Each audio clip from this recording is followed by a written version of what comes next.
Continuing a long-standing tradition, President Joe Biden invited President-elect Donald Trump to the White House on November 13th for a meeting to discuss a smooth transition of power. During the nearly two-hour meeting, President Biden was seen shaking hands with President-elect Donald Trump and congratulating him on his victory. This scene from the White House surprised many Democrats as well as Republicans, as Biden is the same individual who, just a few weeks earlier during a campaign event in New Hampshire, described Trump as a threat to democracy, and reportedly referred to his supporters as garbage.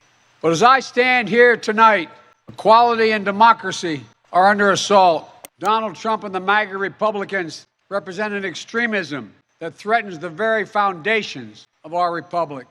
And just the other day, a speaker at his rally called Puerto Rico a floating island of garbage. Well, let me tell you something. The only garbage I see floating out there is his supporters.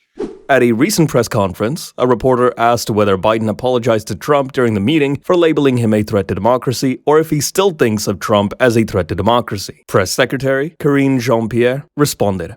And I've answered this a couple of times about a threat to democracy in the past week. The president is going to always feel obligated to be honest with the American people. What he says still stands. And it's not just him.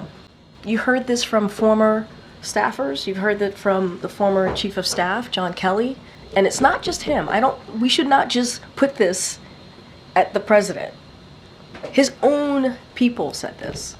So I want to be really, really clear about that and not forget the facts. There are facts here that we should certainly also lift up as you're asking me these questions. Go ahead, Anita.